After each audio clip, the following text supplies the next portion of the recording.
dal leen ak jàmm ñu xëy tàqani di yéene kaay xëyandoo naka tàmbale ko 24 heures yéene kaay dikkaat nag ci situation politique ak candidature Ousmane Sonko ci élection présidentielle yu atum 2024 day bata guerre naka la ko yéene kaay bi tuddee foofee ca palais diggante Farba Ngom ak nga xamante ni moo di Abdoulaye Seydou Sow gannaaw naka ba ñu génnee defoo janook taskatu xibaar naka lu ñu yëkkut Ousmane Sonko dañu koo fàtte Abdoulaye Seydou Sow Farba Ngom naka jàppale naka ndax nee nañu naka ndax dañoo jàkkaarloo ak suspect boo xamante ni dafa courage lool maanaam dafa amu xadar boo xamante ni si kenn mënu nit ko wax jàppale naka ñoom ci yéene kaay bi ñoo ngay yekk nag Ousmane Sonko lu mel ni xeme ba tey naka ci biir yéenekaay bi nga xamante ni si moo di nag lii quotidien Abdoulaye Seydou Sow ci Ousmane Sonko nee na ab leader politique boo xamante da ngay attaquer armée loolee naka doon na li nga xamante ni lu yéeme la te kenn xamul sax fa ne koy waxee ndax doon na li nga xamante ni ay kàddu Ousmane Sonko rafetuñ ko bu baax a baax moom naka bu dee am na lu muy wax rek na dem waxee ko ak ki nga xamante ni si moo di Adji Sarr boo gën muy wax rek tey déclaré ay candidature ci élection yoo xamante ni ba saa si tembe waxaguñu ca la jëm nag yéenekaay bi naka ci élection législative yi ñuy génn direct news naka jàppale naka département bu Mbour naka le monde rural naka moo sauvé Benno Bokk Yaakaar ndax jàppaleen ña fa nekk pare rek ci président Macky Sall ñoom ñëpp nag ñoo gagné seen localité ku ci mel ni Maguette Sène Tening Sène Oumar Youm Oumar Sy Saliou Samb ak Cheikh Issa Sall jàppaleen yéenekaay bi ne nag ñooñu nekk bu nekkutoon ñoom Benno Bokk Yaakaar ne nag dina maq suuf ci boobu le département bu Mbour nag le quotidien yéenekaay di kàttaka ci député Benno Bokk Yaakaar yi nga xamante ni si dañ leen a dalal ca palais bi ki démb nag yéenekaay bi ne nag boobu le ndaje ñeenti wax ci su ngoon ba 2 heures du matin le gouvernement nag jàppaleen nag maanaam rek gouvernement bu Sénégal ñuy waxtaane booba ak léegi daanu ko taxawal gannaaw nag ba ñu installé assemblée nationale bu noppi ci la ñuy taxawal nag ab gouvernement yéenekaay bi di quotidien moo ko xëy xëtee ci xëtam bu njëkk l'info yéenekaay ne fi mu ne nii nag 12 listes yi nga xamante ni ñoo war a dem ci élection au conseil nag des collectivités territoriales jàpp leen nag Benno Bokk Yaakaar en roue libre nag moom kese nag cundum nag moo nekkagum ci làng gi nag di doxal ndax yéenekaay bi nee na am na ci ñoo xamante ni ñoo ngi woon ci gujje gi ñoom dañoo boddi woon yooyu la élection ndax jàpp nañ ne amul benn njëriñ bu ñu amal askan wi loolu tax nag bokkuñ ci jamono ji nag waa Benno Bokk Yaakaar kese nag ñoo nekkagum ci làng gi di doxal bés bi le jour nag dikk ci bés bi la nag ak audience bi nga xamante ni si député Benno Bokk Yaakaar yi am nañ ko niki démb ak Macky Sall waaye Macky Sall mu mel ni nag daa merde ndax ci biir yéenekaay bi ne nag waa Benno Bokk Yaakaar manque de solidarité maanaam jàppalante ak dimbalante la ñu amul waaye nag moom Macky Sall nee na nag dootul baal benn ministre wala DG sax boo xamante ni si dootul wàcc si terrain bi liggéey loolee nag nee na jeex na takk ak gas yi abanta Idrissa Seck ak Moustapha Niasse moom jàppale nag carte blanche la ñu jox ki nga xamante ni si moo di président de la République di Macky Sall le vrai journal di kat ci premier ministre gouvernement avenir Benno Bokk Yaakaar ak troisième mandat nee na les tracas du président solitaire maanaam Macky Sall si jamono ji nag da cee wéet lool ndax jàppale laas yéenekaay di kat ci leneen ak audience yi nga xamante ni moom la ñu am député mouvance présidentielle Macky Sall nag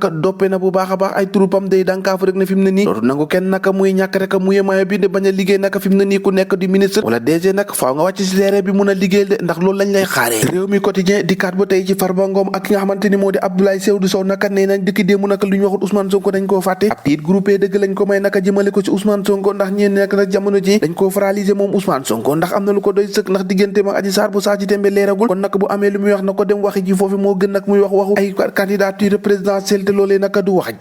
ji kay mooy dossier bi nga xamante ni si mooy plus que mortel maanaam dossier boo xamante ni daanaka ñi ñàkk seenu bakkan bëri na de ci critique yéene kay ci la ko xëy fësal naka nataalu Ousmane Sonko ak Adji Sarr te bile dossier kan lay jeex ci jamono joojee moom alerte yéene kay ne Wade ak Macky moom suñ na nit du tàmbale ne ab combat bu réeree naka boo xamante ni si ëllëgu politique bi la ñu jëm de politique boobee naka jàppalee na Toussaint Manga bi nekkoon parti démocratique sénégalais gannaaw ñaar fukki at ak ñett moom naka dal dinaa lem ay baagam naka delloo gaay yëpp nag ne démissionné na génn na ci parti Abdoulaye Wade boobee di parti démocratique sénégalais l'exécutif yéene kaay dikkaat naka ba tey ci nga xamante ni moo di Cheikh Tidiane Ba ak Farba Ngom si jamono ji seen diggante ba naka neexatul dara de ndax wàllum chantage intimidation wala sax acharnement Cheikh Tidiane Ba naka nee na loolee moom du jàll ndax Farba Ngom nag liñ ko bàyyee naka dafa yomb trop topp bi naka di ŋàññi nit ñi ka xasaka saaka loolu moom du jàll si man pression boobee nag bu yëboo mu xam ne naka du ko amee ci man ndax da jàpp na ne man duma moromam te duma màppandoom waaye nag ndajeek palais boobee nag ak député Benno Bokk Yaakaar lu muy neex ne am na si loo xamante ni ñu ngi koy nësër de maanaam ay tentative yoo xamante ni ci ngir naka xooli ci biir Yewwi Askan ak yenn député yoo xamante ni daanu ko mën a cofi nag yóbbu ko seen groupe loolee nag bokk na ci li nga xamante ni ay pexe yoo xamante ni si ñoom ñi nga xamante ne waa Benno Bokk Yaakaar bëgg nañ koo taxawal rek ngir fexe rek a bopp majorité ba ñu yootee naka ñu gën koo bari la lool foofee ci assemblée nationale l'évidence yéene kaay xëy naka dungu ci marché bi naka wax naka ci yokkuteeg njëg yi nga xamante ni si daanaka metti na lool de ndax nee nañ ci réseau Macky Sall bii lañ ci gis naka ci yokkuteeg njëg nag moom daanaka kenn mu ne su ko wax daanaka xamat rek ñu ne naka yokku na bi mbere rek ñu ne yokku na naka Aminata Assome Diatta ak service am ñoom naka ñoo ngay avoué li nga xamante ni moo di échec bi ndax jamono ji marché bi ñoom ñooñu naka kenn mënu koo contrôler ci ñu jëm ak lii waay tey suba yokku na jaa ngeen jëf ñoo ko déggandoo ba ëllëg